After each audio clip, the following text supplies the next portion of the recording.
ಹೊಳೆನರಸೀಪುರ ತಾಲೂಕಿನ ತಾತನಹಳ್ಳಿ ಗ್ರಾಮದಲ್ಲಿ ಗ್ರಾಮದೇವತೆ ಶ್ರೀ ಲಕ್ಷ್ಮೀದೇವಿ ಹಾಗೂ ಶ್ರೀ ತಾತೇಶ್ವರ ಸ್ವಾಮಿ ಸಿಡಿ ಜಾತ್ರಾ ಮಹೋತ್ಸವ ಗುರುವಾರ ಸಂಪ್ರದಾಯದ ಆಚರಣೆಯಂತೆ ವೈಭವದಿಂದ ಜರುಗಿತು.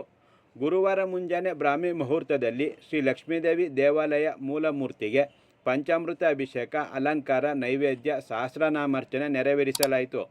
ಉತ್ಸವ ಮೂರ್ತಿಯನ್ನು ವಿಶೇಷವಾಗಿ ಅಲಂಕರಿಸಿ ಮಂಗಳಾರತಿ ನೆರವೇರಿಸಿ ದೇವಾಲಯದ ಪ್ರಾಂಗಣದಲ್ಲಿ ಉತ್ಸವ ನಡೆಸಲಾಯಿತು. ಸಿಡಿರಥವನ್ನು ವಿಶೇಷವಾಗಿ ಅಲಂಕರಿಸಿ ಸಂಪ್ರದಾಯದ ಆಚರಣೆಯಂತೆ ಎಡೆ ಸಮರ್ಪಿಸಿ ಪೂಜಿಸಲಾಯಿತು.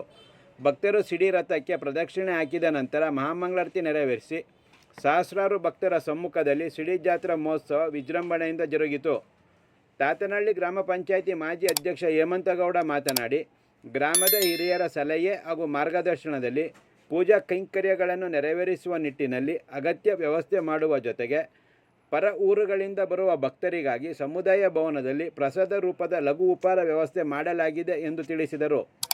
ಪೂರ್ವಿಕರ ಆಚರಣೆಯಂತೆ ದೇವಾಂಗ ಜನಾಂಗದ ಕರಿಶೆಟ್ಟರ ವಠಾರದ ಮಳಲಿ ಶೆಟ್ಟರ ಕುಟುಂಬದ ಪರವಾಗಿ ಕುಮರಹಳ್ಳಿ ಗ್ರಾಮದ ಅಣ್ಣಯ್ಯನವರ ಪುತ್ರ ಚಂದ್ರು ಹಾಗೂ ಇತರರು ನೂರಾರು ಭಕ್ತರಿಗೆ ಪಾನಕ ವಿತರಿಸಿ ಶ್ರೀದೇವಿಯ ಸೇವೆಗೈದರು.